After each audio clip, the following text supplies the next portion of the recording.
in the previous video, we were learning about the differences. We looked at the differences between latent and observed variables, and I took you through the differences between the latent and the observed variables, and also showed you an example of the latent variables and observed variables, and also give you an illustration. So as I promised, in this video we are going to see how we draw latent and observed variables in a SEM model.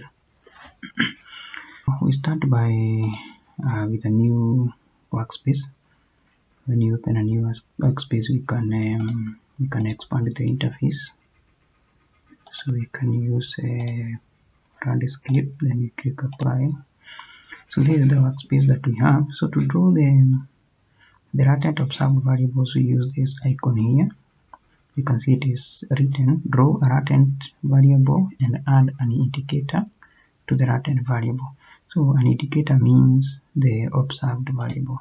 So you just click on it once, then you click here. Let's assume that this is our latent variable now. Let's assume our latent variables has 5 observed variables. So you click on it again, 1, 2, 3, 4, 5. So you can see we have added 5 observed variables on this latent variable. So you click on it again so that you can deselect.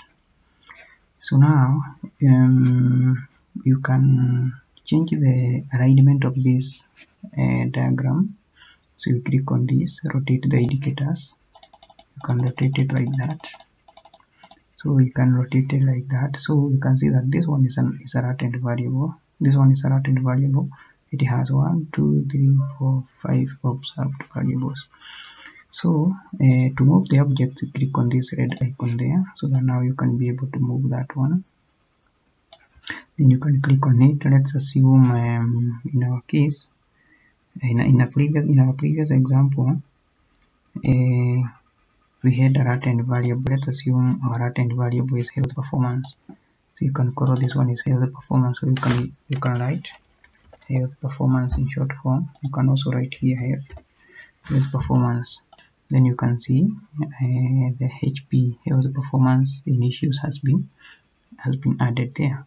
Then you can also change this one to change the appearance of these observed variables and the errors. You click this icon here. This one, it preserves the symmetries.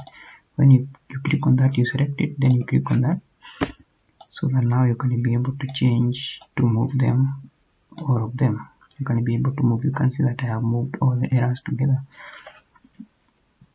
And then let's now import the data. So you come here to import the data.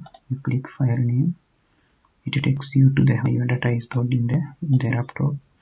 So that's data. This is my data. You just click on that data and you import. So you can see that the data has been fed into this window. Then you click OK. So now you have imported the data. Now you can see the variables. You click there to see the variables. So these are the variables that I have. So let's assume this HP, it has how many observed variables? Let's see, it is this observed variable. So you click on that, you carry it, you click on it, and you left click and hold the button on your mouse, then you carry it like that. You click on it, you select, you carry it, you click, you hold your mouse, you carry it up to where the observed variables is, then you can close that one. So but you can see that these observed variables labels are not being seen. So you come here to plugins, and then you say resize observed variables. When you click that way, you can see now they have been resized, and then you can be able to see all the full names of the observed variables. But you can see in this case the errors has not been put. You come here again to plugins, and then you say name and observed variables. You click on that, so you can see now the errors has been saved: error 1, error 2, error 3, error 4, error 5. But again, you can say you can see that they are not being seen clearly. So to adjust the appearance of these errors, you click here to select this one, then you come here. This one is 4, this one is 4. Change the shape of the object. You click on it to select it, then you can be able to change all of them like that. So that is how you draw. That is how you draw the latent variables and observed variables and their errors in AMOS. So let's add another one just for you, just to make sure that you understand the process. So you come here, you can add another one there.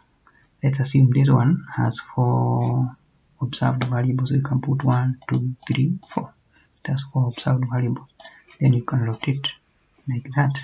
Then you can push it. So you can push this one there.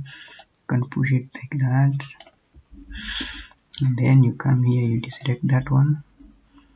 So then you can feed the observed variables. So let's assume it is WT1, WT2, WT3, WT4 like that. So then we can label this one as SWT, the name of the latent variable. So you can see this latent variables is being measured by 4 observed variables named WT1, WT2, WT3, WT4.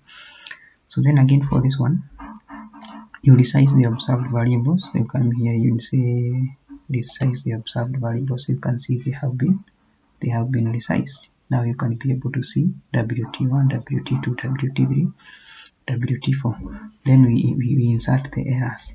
So you come here to plugins, then you say name the unobserved variable. You click, so you can see the errors has been put. So our errors here was error 1 up to error 5. Then here we start to error 6 up to error 9. So you can also change the size of these errors so that you can be able to see like that.